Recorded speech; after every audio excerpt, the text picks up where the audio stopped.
What is your true value? You can't negotiate unless you know what you're negotiating about, right? You have to know who you are and what you bring to the table. And as women, I think we tend to downplay what we are. Negotiating is a skill. You have to keep practicing it. You pretty much start negotiating as soon as you can start moving your arms and your legs, even if you couldn't talk. If you think about it, right? You're negotiating for an extra cookie, another bedtime story, whatever it may be. You get into your teen years, you're still negotiating a lot, right? Can I have the car? Can I stay out late? Can I have so-and-so spend the night? Whatever it may be. What happens after that, though, people? What happens after that? Our negotiation skills go out the window, right? And we forget that we have nothing to lose, right? Meaning, in the grand scheme of things, we need to be much better negotiators. And we have been doing it all our lives, and then we get to be like in our 20s, and it just seems to go away. So you got to figure out where the fear is coming from. Is it really about the negotiation? Right? So if I'm negotiating with Sue here, is it really about the negotiation? Is the fear? Or is there something underlying behind it? And it can be even going back to your childhood. There is usually other underlying reasons that you have trouble negotiating. Okay? And as women, how many of your parents or your mothers especially said, don't brag, don't do this, do that, act like a lady, right? All these different factors comes into your negotiation. So it's really not about the actual transactional part of most cases, it's the underlying things behind it. Okay, so you have to really think to yourself, the last time you negotiated, even with your children, a spouse, whomever, what really was happening? I am a Bryan alum.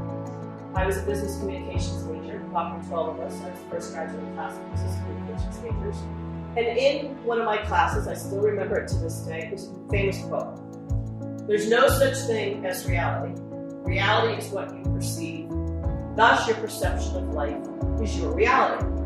So as an example, the three of us go to a movie, you say, this is the greatest movie ever. You're like, I don't remember half of it. And I say, I hate it, right? But that's our perception, that's our reality, right?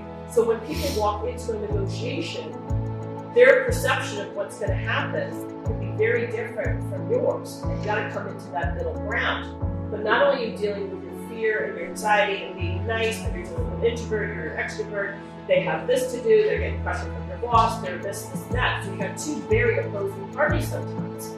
And that's what makes the negotiation more difficult, and then of course your anxiety level goes even higher.